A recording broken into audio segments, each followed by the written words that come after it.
مدنی مذاکرہ ہے شریعت کا خزینہ، اخلاق کا تہذیب کا طریقت کا خزینہ۔ مدنی مذاکرہ ہے، مدنی مذاکرہ، مدنی مذاکرہ ہے، مدنی مذاکرہ، مدنی مذاکرہ۔ الحمد للہ رب العالمین والصلاة والسلام علی سید المرسلین، اما بعد فاعوذ باللہ من الشیطان الرجیم، بسم اللہ الرحمن الرحیم۔ الصلاة والسلام علیک یا رسول اللہ وعلى آلك وأصحابك يا حبيب الله۔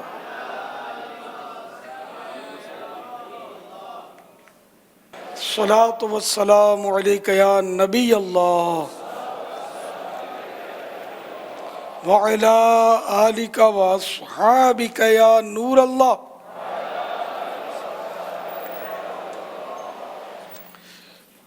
نویت سنت الاعتکاف۔ جب کبھی داخل مسجد ہوں یاد کر کے اعتکاف کی نیت ضرور فرما لیا کریں۔ یاد رکھیے مسجد میں کھانا پینا، سونا، سحری، افطار، آب زمزم شریف پینا، دم کیا ہوا پانی پینا اسی صورت میں جائز ہے جبکہ اعتکاف کی نیت پہلے سے کی ہوئی تھی۔ کھانا سامنے آ گیا، افطاری آ گئی، اب چاہتے ہیں کہ اس کو استعمال کریں، اعتکاف کی نیت بھی نہیں تھی تو چلو نیت کر لیتے ہیں، تو اب نیت اس کے لیے نہیں کی جا سکے گی، بلکہ نیت کی جائے گی اللہ کی رضا کے لیے، ثواب کے لیے۔ تو اللہ کی رضا کے لیے نیت کریں، ثواب کے لیے، اور کچھ ذکر و درود کی ترکیب کریں، مثلا 12 بار درود شریف پڑھ لیں۔ اب چاہیں تو افطار کر سکیں گے، کھا پی سکیں گے۔ صلو علی الحبیب صلی اللہ تعالی علی محمد۔ رسالہ ضیاء درود و سلام پیج نمبر 10۔ فرمان مصطفیٰ صلی اللہ تعالی علیہ وآلہ وسلم نمبر 34 یعنی 34۔ شب جمعہ اور روز جمعہ یعنی جمعرات کے غروب آفتاب سے لے کر جمعے کے سورج ڈوبنے تک مجھ پر درود پاک کی کثرت کر لیا کرو۔ جو ایسا کرے گا قیامت کے دن میں اس کا شفیع و گواہ بنوں گا۔ صلو علی الحبیب صلی اللہ تعالی علی محمد۔ میرے اہل سنت سے سوال ہے کہ ہم عید کیسے منائیں؟ ہم نے اچھے کپڑے خرید لیے ہیں، مزید اچھی عید منانے کے لیے کیا کریں؟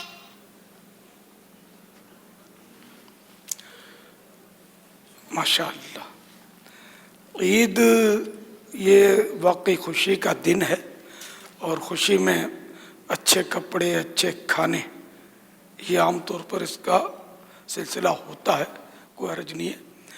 اور عید کے دن نئے کپڑے پہننا ثواب کے لیے ہو اور کپڑے بھی شریعت کے مطابق ہوں تو مستحب ہے کہ عمدہ کپڑے پہنے۔ اب نہیں ہیں نئے کپڑے تو جو سب سے عمدہ کپڑے ہیں گھر میں وہ پہن لے،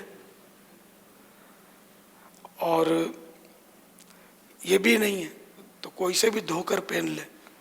اگر کسی نے نئے کپڑے نہیں پہنے یا عمدہ کپڑے بھی نہیں پہنے تو گناہ گار نہیں ہوگا، یہ نہیں کہیں گے کہ اس نے عید نہیں منائی۔ عید میں تو عید کی نماز پڑھی جاتی ہے، عبادت کی جاتی ہے، مردوں پر اس کے شرائط کے ساتھ عید کی نماز واجب ہوتی ہے، پڑھنی ہوتی ہے اس کو۔ اور عید کے دن ایک وظیفہ پڑھا جاتا ہے، سبحان اللہ و بحمدہ، اگر 300 بار پڑھ لیں عید کے دن، اور حضرت آدم علیہ السلام سے لے کر قیامت تک جتنے مسلمان ہوئے ان سب کو ایصال ثواب کر دیں، جتنے ہوئے جتنے ہوں گے سب کو ایصال ثواب کر دیں، تو اللہ تعالیٰ سب کی قبر میں 1000 انوار یعنی 1000 نور، روشنیاں، لائٹیں، تو 1000 انوار قبر میں داخل فرمائے گا۔ اور جب یہ ایصال ثواب کرنے والا فوت ہوگا، جو عید کے دن یہ پڑھ کر ایصال ثواب کیا ہوگا، تو اس کی قبر میں بھی 1000 انوار یعنی 1000 نور داخل ہوں گے۔ پھر عام دنوں کے مقابلے میں عید کے دن خیر خیرات زیادہ کرنی چاہیے، راہ خدا میں زیادہ پیسے، کھانے، چیزیں دینی چاہیے۔ جیسے بعض غریب لوگ ہوتے ہیں، وہ عید کے دن بھی اتنی عمدہ غذائیں بنا نہیں سکتے۔ اب مثلا آپ نے شیر خورما بنایا، اب شیر خورما غریب، واقعی جو غریب ہے تو وہ نہیں بنا سکتا، دودھ مہنگا، پھر بادام پستے مہنگے، تو کیا ہی اچھا ہو کہ جب آپ نے شیر خورما بنایا ہے تو تھوڑا تھوڑا اپنے پڑوسیوں کو دے دیں، غریبوں کے گھروں پر بھجوا دیں، تو ان کے بچے بھی شیر خورما پی کر ان کا بھی دل خوش ہو جائے گا۔ اسی طرح یہ بھی ہو سکتا ہے کہ عید سے پہلے غریبوں کے بچوں کو اچھے اچھے کپڑے بنوا دیے جائیں، یہ بھی عید سے ایڈوانس میں ہی ایک کار ثواب، تاکہ اس کے بچوں کے دوسرے بچوں کے عمدہ لباس دیکھ کر دل نہ جلے کہ ہم نے بھی عید منائی۔ وہ سب سنت کے مطابق، شریعت کے مطابق۔ آج کل کے لباس جس طرح کے ہیں اس میں عموماً سنت کے مطابق نہیں ہوتے، سنت کے مطابق نہ ہونا وہ بھی اپنے واہیات قسم کے لباس ہوتے ہیں، تو اس طرح کے لباس تو نہ پہنے نہ کسی کو پہنائے، شریعت کے مطابق لباس ہوں واجبی سے، تو وہ ہونے چاہیے۔ عید کے دن خوب سیر و تفریح کی جاتی ہے، مرد و عورت اکٹھے ہو کر تفریح گاہوں پر جمع ہوتے ہیں اور خوب میوزک بجتے ہیں، گانے بجتے ہیں، اور بعض لوگ ناچتے ہیں، بعض قومیں بھنگڑے ڈالتی ہیں عید کے دن کے خوشی کا دن ہے۔ یہ سب غلط طریقے، ایسا کرنا بھی نہیں ہے اور ایسا کرنے والوں کو دیکھنا بھی نہیں ہے۔ ڈھول بجانا، میوزک بجانا، یہ ڈھول کی تھاپ پر ناچنا، یہ سب گناہ کے کام ہیں۔ واللہ تعالی اعلم ورسولہ اعلم عز وجل وصلی اللہ تعالی علیہ وآلہ وسلم۔ صلو علی الحبیب صلی اللہ تعالی علی محمد۔ محمد عظیم خان کہتے ہیں اللہ تبارک و تعالی کے لیے جسم ثابت کرنا کفر ہے۔ اب جیسے یہ کہتے ہیں رزق دینا اللہ کے ہاتھ میں ہے، کیا اس سے بھی جسم ثابت کرنا لازم آئے گا؟ اللہ تعالیٰ کے جسم کا معاذ اللہ، اللہ تعالیٰ کے لیے جسم، جسمانیت ماننا یہ کفر ہے۔ تو اس سے مراد یہ کہ جیسے کہ ہمارے جسم کا کوئی ہاتھ ہے نا، تو اللہ تعالیٰ کا بھی اسی طرح کا جسم کا کوئی حصہ ہے، جسم کا ٹکڑا، یا جیسے بدن ہوتا ہے، تو ایسا بدن اگر مانتا ہے اللہ تعالیٰ کا، تب تو اسلام سے بالکل خارج ہو جائے گا، مرتد ہو جائے گا۔ یہ معنی ہے اللہ تعالیٰ کے جسم سے پاک ہونے کے۔ باقی یہ تو محاورے ہیں، کہ یہ بھی محاورہ ہے کہ مارنے والا اگر ایک ہاتھ والا ہے تو بچانے والا 1000 ہاتھ والا ہے۔ 1000 ہاتھ والا نے سب سے بڑھ کر طاقتور ہے بچانے والا۔ تو یہ قرآن کریم میں بھی ہاتھ کا ذکر ہے، چہرے کا ذکر ہے، لیکن یہاں مطلب یہ متشابہات یا تو کہیں ہوتے ہیں، کہیں یہ ہوتے ہیں کہ محاورات ہوتے ہیں کہ محاورہ ہوتا ہے۔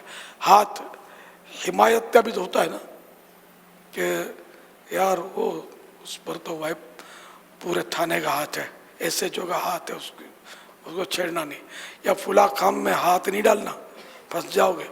تو یہاں ہاتھ سے مراد یہ 5 انگلیوں والا ہاتھ نہیں ہوتا، حمایت ایک طرف، یا ہاتھ مت ڈالنا یعنی وہ کام مت کرنا، یعنی بالکل اس کے قریب بھی مت جانا.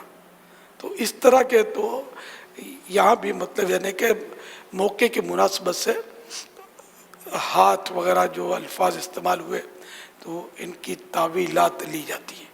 یعنی اس میں ید اللہ فوق ایدیہم کہ اللہ کا ہاتھ ان کے ہاتھوں پر. تو جو ہمارے بزرگان دین ہیں علماء، ان کے 2 طرح کے مذہب ہیں. جو متقدمین یعنی پرانے ہیں وہ کہتے ہیں کہ اس کی مراد اللہ تعالیٰ جانتا ہے، ہم اس پر اعتقاد رکھتے ہیں کہ یہ حق ہے.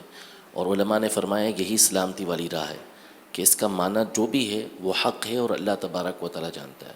البتہ بعد میں جو ہمارے بزرگان دین رحمہ اللہ اجمعین آئے ہیں وہ پھر یہی تعویل والی راہ کسی وجہ سے بتاتے ہیں کہ اس کا مطلب یہ ہے کہ اللہ تبارک و تعالیٰ کا دست قدرت، اس کی قدرت، اس کا غلبہ، حمایت، یہ چیزیں یہاں پر اس سے مراد ہیں.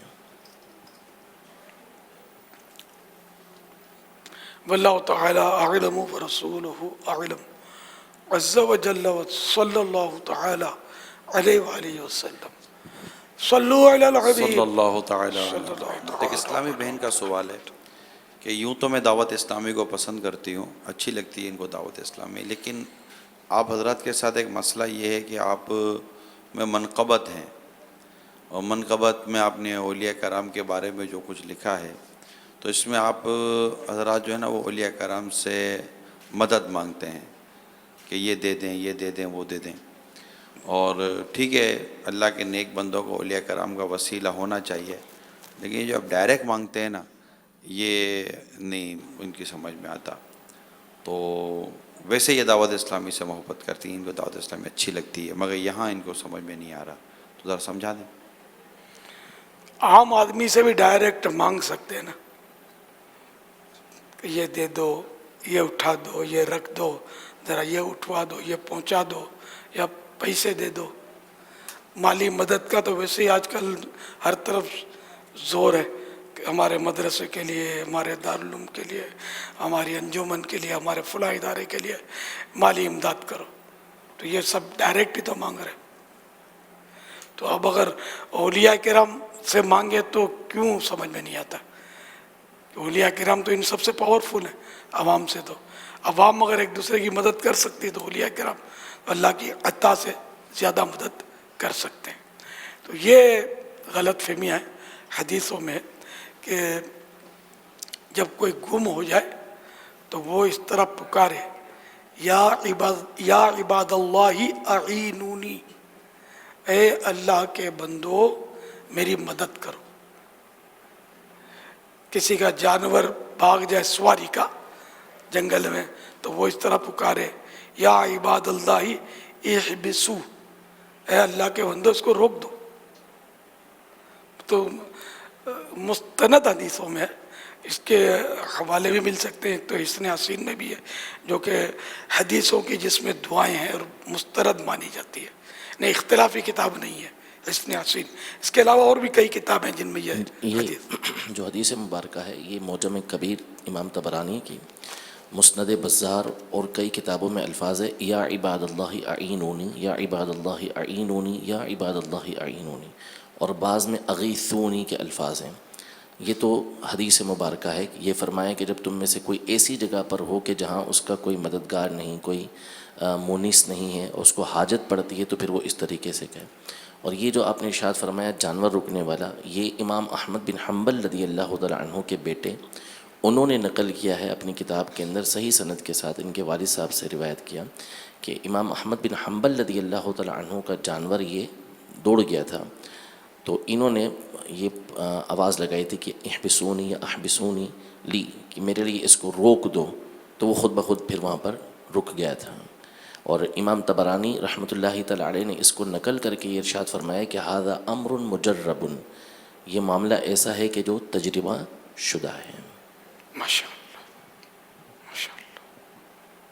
اس کے علاوہ بھی بہت دلائل ہیں. یہ کرامات شیر خدا، یہ آپ دعوت اسلامی کی ویب سائٹ سے ڈاؤن لوڈ کر لیجئے. اس میں بالکل حدیثوں کے حوالے ہیں، قرآن کی آیتیں بھی ہیں کہ دوسروں سے مدد مانگنے میں کوئی حرج نہیں ہے. وہ ذوالقرنین، سکندر ذوالقرنین نے جب دیوار بنائی تھی تو اپنے ساتھیوں سے فرمایا تھا اعینونی بقوہ، 7 قوت کے میری مدد کرو. تو کوئی حرج نہیں ہے مدد مانگنے میں. یعنی براہ راست مانگنے میں بھی یہی ہمارا عقیدہ ہوتا ہے نا کہ یہ اللہ کی بارگاہ میں ہمارا وسیلہ ہی بنتے ہیں. حقیقتاً تو دینے والی ذات اللہ تبارک و تعالیٰ کی ہے. جیسے عام آدمی سے بھی ہم دنیاوی چیزیں مانگتے ہیں تو یہی تصور ہوتا ہے کہ یہ اپنی قدرت سے تو نہیں دے گا. اپنی قدرت سے اگر کوئی یہ اعتقاد رکھے گا کہ یہ دے سکتا ہے تو ظاہر کفر ہو جائے گا. تو اللہ تبارک و تعالیٰ کی دی ہوئی قدرت کی بنیاد پر ہی وہ دے رہا ہے نا. یعنی زندہ ہو یا دنیا سے پردہ کر گیا ہو، جو بھی دے گا اللہ کی عطا سے ہی دے گا، تو انڈرسٹوڈ ہے.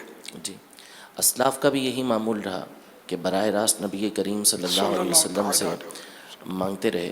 مشہور قصیدہ بردہ شریف جو عرب و عجم ہر جگہ پر جب سے امام بوصیری نے لکھا ہے اس وقت سے پڑھا جا رہا ہے. اس میں یا اکرم الخلق مالی من الوذ به سوا کا عند حلول الحادث العممی، کہ اے مخلوق میں سب سے عزت والے کون ہے میرے لیے آپ کے سوا کہ جس سے میں بڑی بڑی مصیبتوں کے وقت مدد مانگوں. اب یہ صرف امام بوصیری کا معاملہ نہیں ہے کہ امام بوصیری نے لکھا ہو، بلکہ امام بوصیری سے اس قصیدے کو باقاعدہ علماء نے سند کے ساتھ روایت کیا. امام ابن جماعہ جو اپنے زمانے کے سب سے بڑے عالم تھے، انہوں نے امام بوصیری سے باقاعدہ اس کی اجازت حاصل کی. ان سے حافظ ابن حجر عسقلانی نے حاصل کی. پھر یہ سلسلہ در سلسلہ چلتا ہوا آیا اور 20 شروحات قصیدہ بردہ شریف کی بڑے بڑے علماء نے لکھی. ملا علی قاری نے، حافظ ابن حجر حتمی نے، امام جلال الدین محلی رحمۃ اللہ تعالیٰ علیہ نے، سب نے اس شعر کو لکھ کے برقرار رکھا. اگر یہ شعر شرکیہ یا کفریہ ہوتا تو پھر وہ تنبیہ فرماتے کہ یہ تو شرک و کفر ہے، لیکن وہ اس کو پڑھتے بھی رہے، اس کی تعلیم بھی آگے دیتے رہے. تو اس سے معلوم ہوا کہ ہمارے اسلاف خود براہ راست جو ہے وہ بزرگوں سے استغاثہ کیا کرتے تھے. استغاثہ مانے فریاد. اکرم الخلق مالی من الوذ به یا اکرم الخلق مالی من الوذ به سواک عند حلول الحديث العمام مولاي صل وسلم دائما أبدا على حبيبك خير الخلق كلهم. ماشاءاللہ. صلو علی الحبیب صلی اللہ تعالی. اگر دودھ میں بلی منہ ڈال دے تو کیا شرعی حکم ہے؟ بلی نے جیسے ابھی چوہا کھایا اور اس کے منہ پر چوہے کا خون وغیرہ لگا ہوا ہے اور منہ ڈالا پانی یا دودھ میں تو ناپاک ہو گئے. اور ورنہ بظاہر اس کا منہ صاف ہے، کوئی نجاست نظر ہی نہیں آ رہی، اور اس نے منہ ڈالا تو ناپاک نہیں ہوگا. کہ بلی اگر چوہا کھاتی بھی ہے نا یا کوئی گندگی میں منہ ڈالتی ہے نا، پھر اس کی عادت ہے کہ یہ زبان سے چاٹتی رہتی ہے، تو یہ چاٹ چاٹ کے پاک کر دیتی ہے.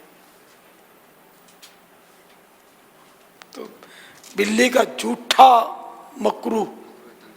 مکروہ تنزیہ ناپسندیدہ، یہ گھریلو جانور ہے، اس سے بچنا مشکل ہے. واللہ تعالی اعلم ورسولہ اعلم عز و جل و صلی اللہ تعالی علیہ وآلہ وسلم. صلو علی الحبیب صلی اللہ تعالی علی محمد. یہ اکرام صاحب ہیں مرکز الاولیاء لاہور سے. اگر شلوار دوران نماز نیچے ہو جائے، ٹخنوں سے نیچے آ جائے، تو کیا نماز کے دوران اوپر کر سکتے ہیں یا ویسے ہی رہنے دیں؟ ویسے ہی رہنے دیں. ویسے بھی یہ غلط فہمی ہے کہ ٹخنے سے نیچے ہو تو نماز نہیں ہوتی. عوام تو ہوتی ہے نہیں ہوتی ہے، دو باتیں جانتے ہیں. کراہت یا مکروہ، اس کی اقسام وغیرہ، قسمیں، کائنڈس عام طور پہ نہیں جانتے. تو اگر شلوار ٹخنوں سے نیچے ہو تو نماز مکروہ تنزیہ ہی ہوتی ہے، یعنی ناپسندیدہ ہے ایسا رکھنا. تو نماز کہ پہلے ہی اس کو مطلب صحیح کر لیں، لیکن اڑس کر نہیں. اگر یوں فولڈ کریں گے تو نماز اس طرح پڑھنا مکروہ تحریمی ہو جائے گا.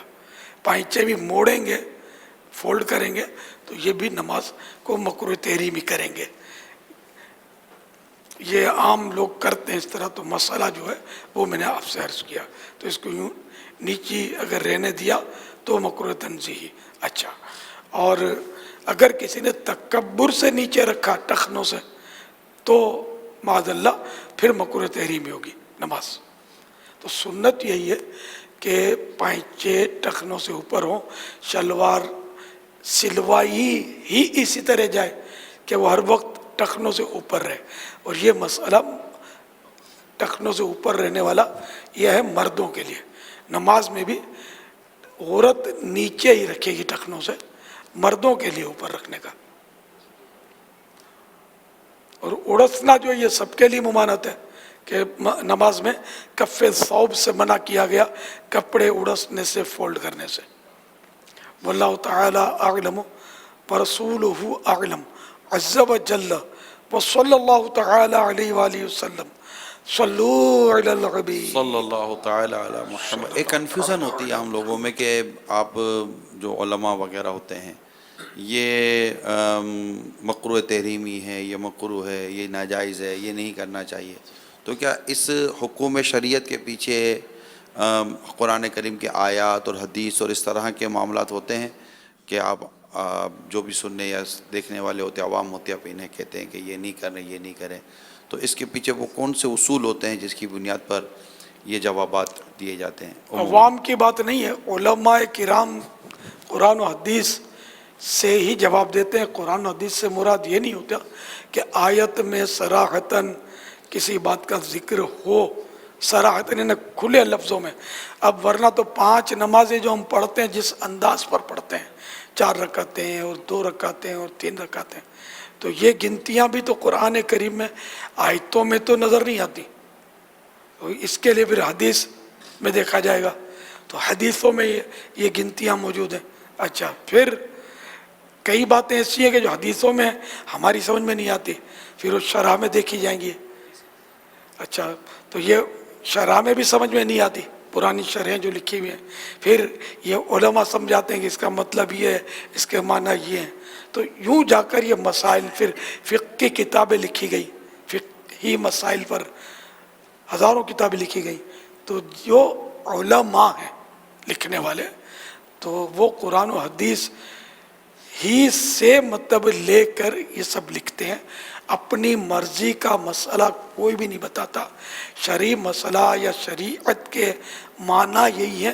شریعت یعنی اللہ اور رسول کا حکم، یوں سمجھ لو کہ جو اللہ اور رسول فرماتے ہیں بس یہ ہے شریعت. تو اس لیے شرعی مسئلہ دریافت کرنا، اس کے معنی بھی یہی ہے کہ بھئی اس معاملے میں اللہ اور رسول کیا فرماتے ہیں. پوچھنے والے کے لیے بھی ایک ہے، جیسے اعلیٰ حضرت رحمۃ اللہ تعالیٰ علیہ نے عوام کے لیے جیسے ایک اصول بیان کیا کہ وہ معتمد و مستند، قابل اعتماد اور ایک جیسے مضبوط ہوتے ہیں، ان کو تلاش کر کے پوچھے. یہ عوام کی ذمہ داری دی ہے. اور بتانے والے کو بھی اس بات کا بڑا لحاظ رکھنا پڑے گا کہ وہ جو کہہ رہا ہے یا جو کہہ رہے ہیں اس کے بارے میں ان کو اتنا یقین ہونا چاہیے کہ یہی شریعت کا حکم ہے. تو یہ عوام کو بھی اتنا خیال رکھنا ہے اور بتانے والے کو بھی خیال رکھنا ہے. بتانے والے کی ذمہ داری زیادہ ہے، پوچھنے والا تو پوچھے گا. پوچھنے والے کو یہ چاہیے کہ صرف عاشق رسول عالم دین سے پوچھے، ہر ایرے غیرے سے نہ پوچھتا پھرے. ہر مسجد کا امام بھی عالم نہیں ہوتا. تو بہرحال یہ کہ نہ ہر داڑھی والا عالم ہوتا ہے کہ کسی مولانا کو، یعنی مولانا تو ہمارے عرف میں داڑھی والے کو بولتے ہیں. وہ داڑھی ہے، اس کو چادر رکھی ہوئی ہے، بال بھی سفید آ گئے، پٹکا بھی باندھا ہے. اب بولو یہ بہت بڑی علمی اور روحانی شخصیت ہے، یہ ضروری نہیں ہے.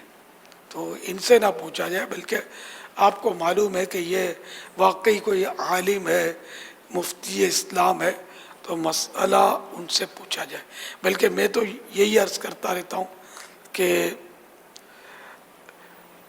اسٹیج کے مقرروں سے مسئلے پوچھنے کے بجائے، بھلے اس کے ساتھ نام مفتی لکھا ہوتا ہے، یہ میں رسک ہوتا ہے، میں نے سنے مسئلے اسٹیجوں پر بھی سنے ہیں شرعی مسئلے، باقی وہ حکایات اور دیگر معاملات مدینہ عموماً تو شرعی مسئلے فقہی یہ جو حصہ ہے نا، یہ ایک مخصوص طبقہ علماء کا ہے، ہر ایک مسائل کی گہرائی میں نہیں جا پاتا.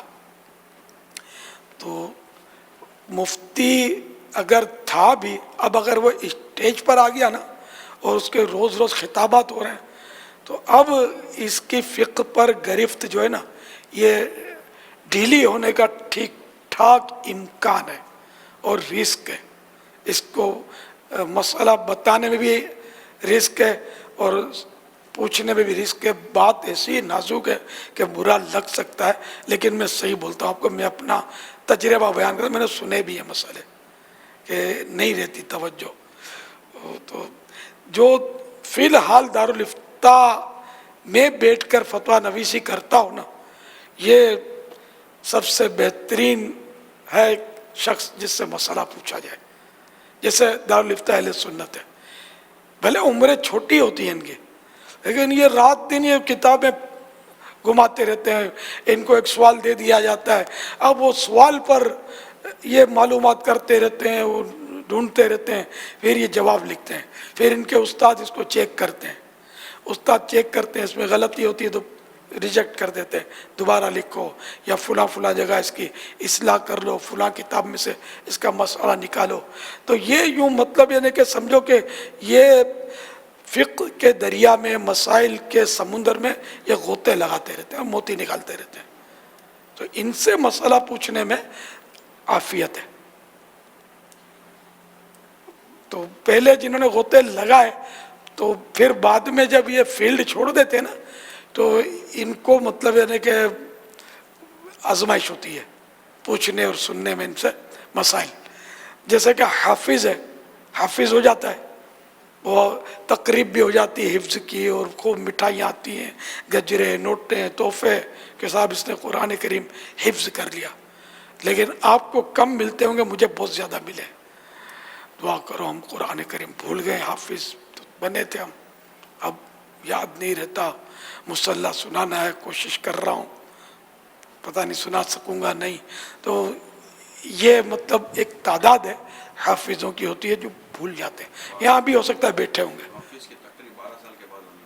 ہاں، ہر مطلب یہ نا کہ ہر حافظ ہی رہے یہ ضروری نہیں ہے. اب اس میں آپ سمجھ جائیں کتنا نازک معاملہ ہے.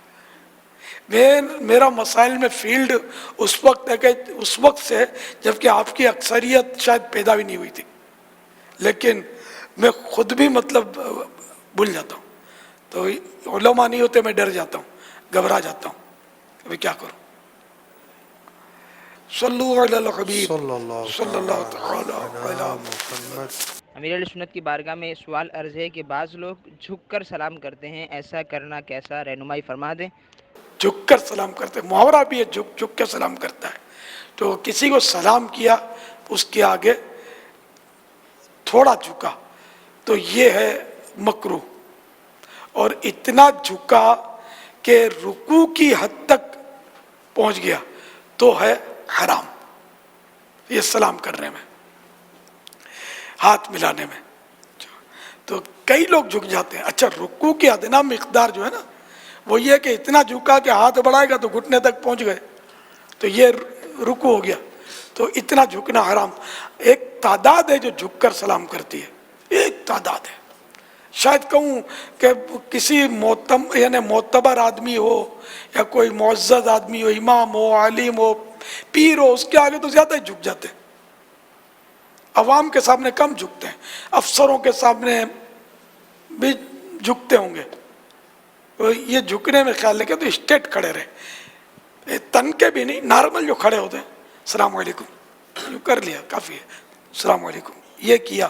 تو اب یہ کراہت میں داخل ہوئے، مکروہ ہے، مکروہ تنزیہ.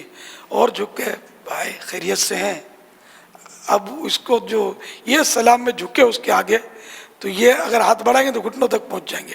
تو اگر اتنے جھکیں تو یہ حرام ہوا, گناہ گار ہوں گے.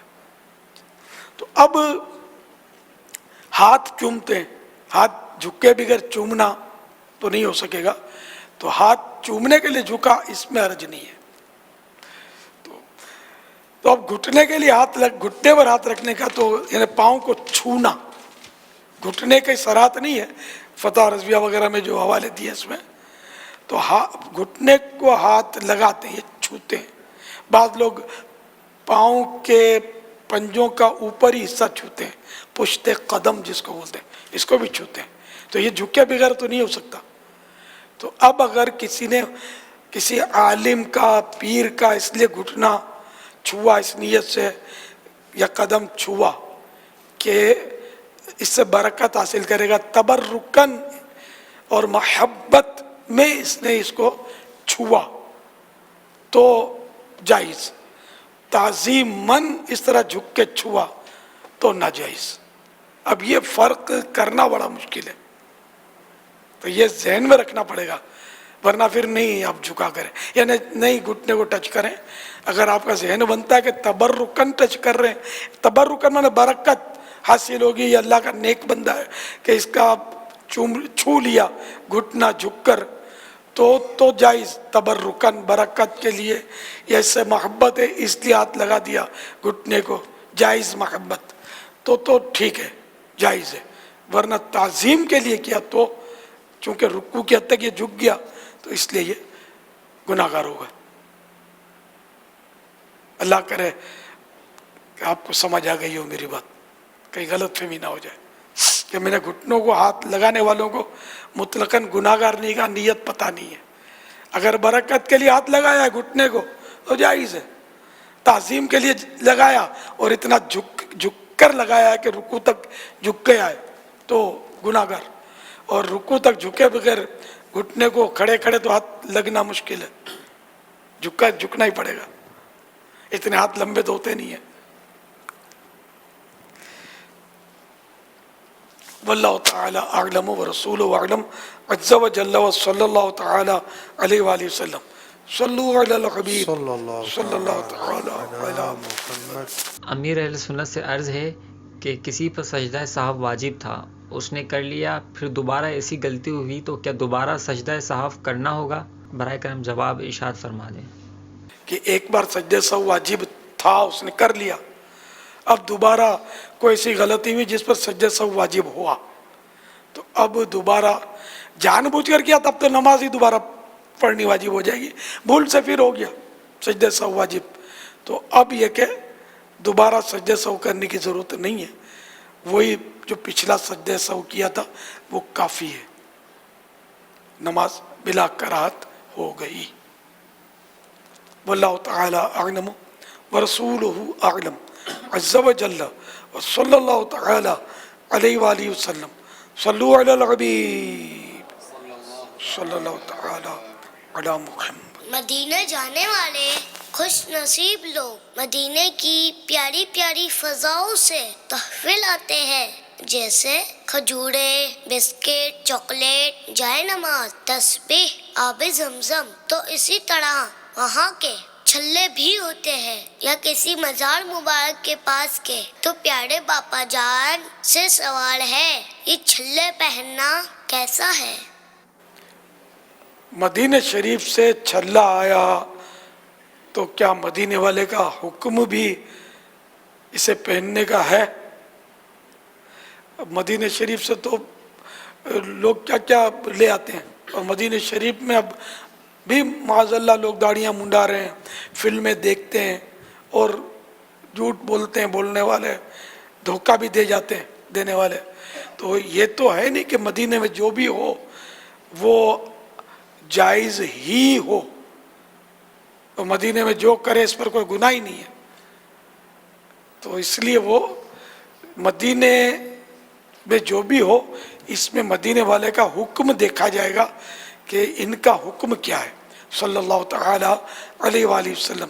ان کے حکم کے مطابق جو ہو رہا ہے وہ صحیح ہے, جو ان کی نافرمانی میں ہو رہا ہے وہ غلط. تو اس طرح چھلا پہننا یہ شرعاً جائز نہیں, دانت کا چھلا، چاہے وہ مدینہ شریف سے آیا ہو، لوگ اجمیر شریف سے بھی لاتے ہیں، اجمیر شریف کا چھلا بھی نہیں۔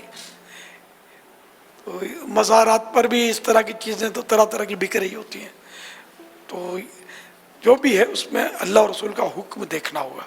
تو یہ چھلے جو ہیں یہ چاہے چاندی کے ہوں تو بھی ناجائز، کسی بھی میٹل کے ہوں ناجائز۔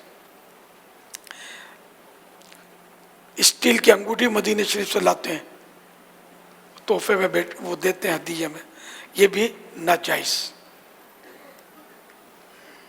چاندی کی بھی ہو تو ایک انگوٹھی 4 گرام اوپر 374 ملی گرام، اس سے کم ہو، اتنا پورا نہ ہو اور اس سے زیادہ بھی نہ ہو، ایسی چاندی کی انگوٹھی جائز ہے۔ مرد کے لیے یہ ہوتا ہے سب، اور اس میں نگ ہونا بھی ضروری ہے، اسٹون وغیرہ یہ ہو۔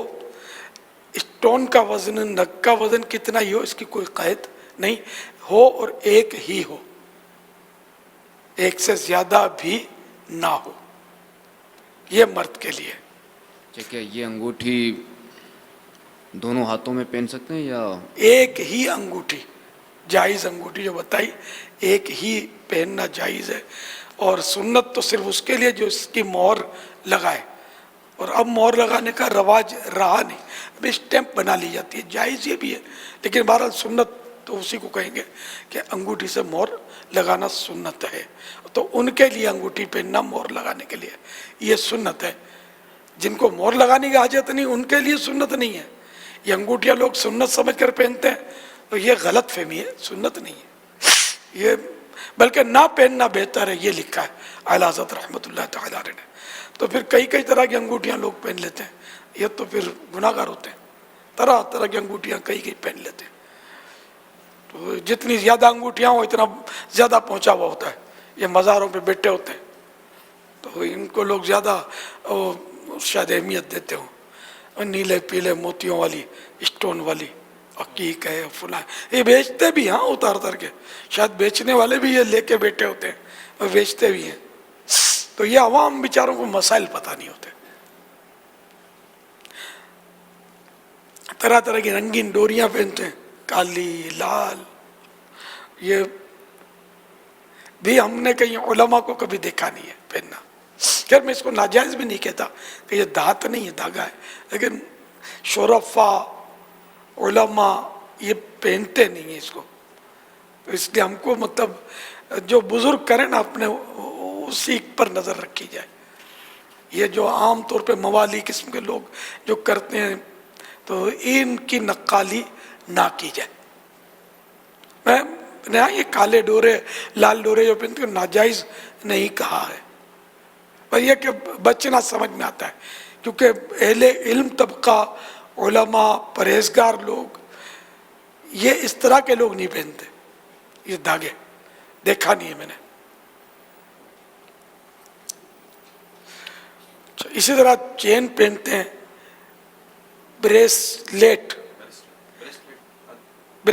چین، بریسلیٹ ہاتھ پہ جو پہنتے ہیں، ہاتھ پہ جو چین نما اچھا چیزیں اس کو بریسلیٹ کہتے ہیں۔ اچھا تو یہ دانت کی جو زنجیر ہے میٹل کی، بریسلیٹ، یہ بھی مردوں کے لیے جائز نہیں۔